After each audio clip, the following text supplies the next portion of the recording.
इन्होंने रात के अंधेरे में हटाया है ना, यही जिन अंबेडकरवादियों की बात कर रहे हो, अंबेडकरवादी अब आंदोलन खड़ा करने जा रहे हैं, पूरे देश में आंदोलन होगा और सरकार को हाथ जोड़कर माफी मांगकर वहीं लगानी पड़ेगी प्रतिमा जहां वो थी।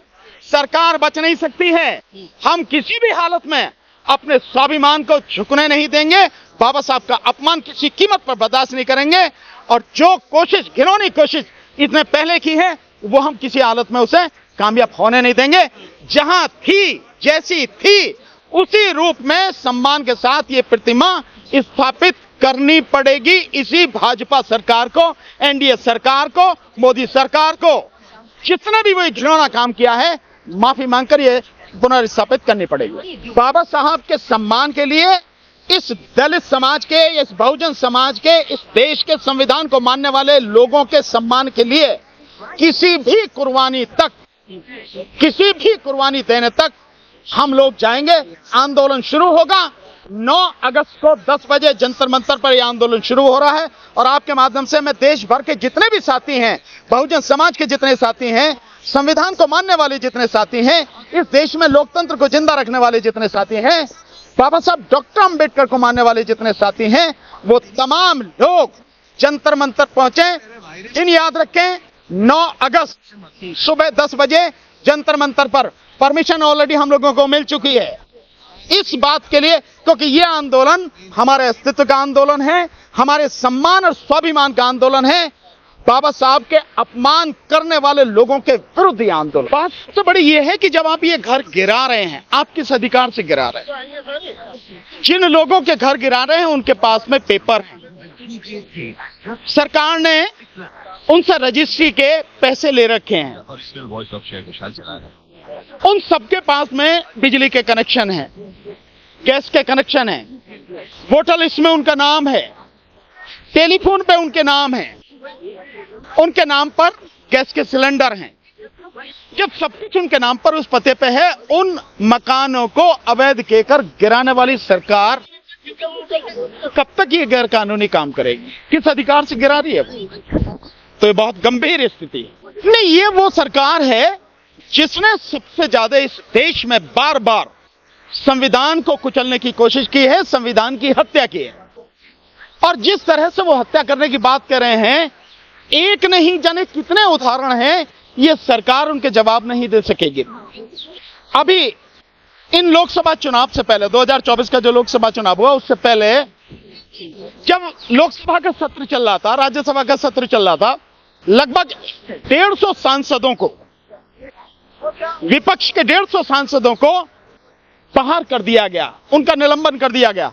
और उसके बाद सीआरपीसी, आईपीसी और एविडेंस एक्ट में जो नए कानून बने हैं, नागरिक संहिता जिनको बताया जा रहा है, भारतीय नागरिक संहिता करके 3 जो कानून बने हैं, इन तीनों कानूनों को इतने सांसदों को बाहर निकालकर बिना किसी बहस के, बिना किसी चर्चा के, बिना किसी वोटिंग के पास करा लिया गया। क्या यह संविधान की हत्या नहीं है? क्या यह संविधान की हत्या नहीं है कि आज की तारीख में कोई भी बात, कोई भी सही बात, सच बात बाहर निकल कर नहीं आ रही? सरकार ने पूरे मीडिया को गुलाम बना के रखा है, जिसे मीडिया कहा जाता है। क्या यह संविधान की हत्या नहीं है? जो संविधान के अनुसार यह युग हो कि जो देश में लोकतंत्र का चौथा स्तंभ था, उस चौथे स्तंभ को गुलाम बनाकर अपने पैरों तले दबा के रखा है, क्या यह संविधान की हत्या नहीं है? सीएजी से कौन सी रिपोर्ट आपको निकल के आती है आज की तारीख में? क्या यह संविधान की हत्या नहीं है?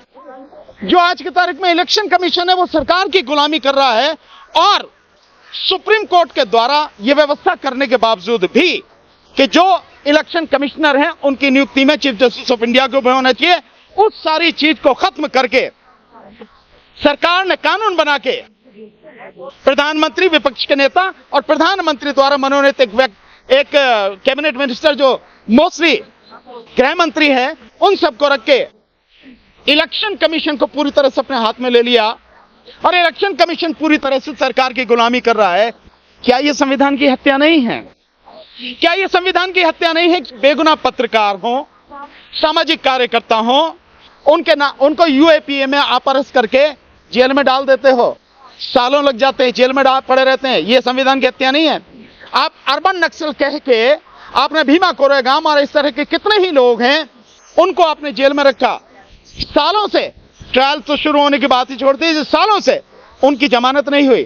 फादर स्टैन स्वामी जैसे लोग जो हाथ से पकड़ भी नहीं सकते थे चम्मच भी, वही जेल में उनकी मौत होगी। और ये हत्या है, मौत नहीं हत्या है जो इस देश की सरकार ने की है। क्या ये संविधान की हत्या नहीं है? तो ये सरकार जो कर रही है, सरकार को माकूल जवाब इस देश की जनता देगी कि जो संविधान हत्या दिवस मना रहे हैं, संविधान की हत्या वाकई में किसने की है, ये जवाब देगी सरकार। मोदी सरकार ने नवंबर 2015 में कहा था कि 26 नवंबर को हम हर साल संविधान दिवस मनाएंगे, ये वही सरकार है। तो कोई एहसान कर रही है सरकार, कोई एहसान कर रही है, मनाएंगे तो मनाया जा रहा है, और उससे ज्यादा कहीं देश के लोग मनाते हैं।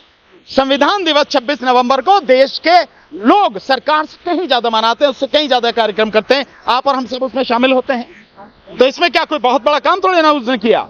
दिवस है तो है, उसको मनाया जाएगा।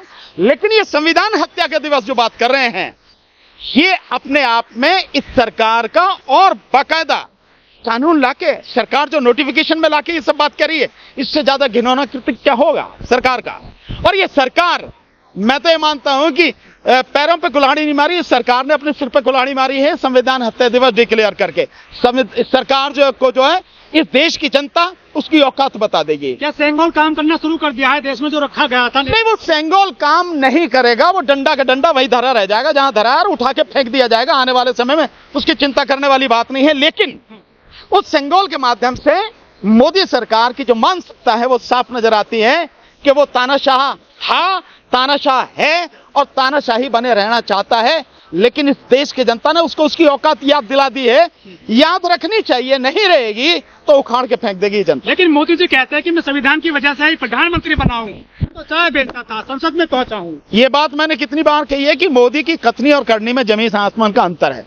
मोदी सोचता क्या है, करता क्या है, कहता क्या है, इसमें जमीन आसमान का अंतर। कहीं तालमेल नहीं होगा।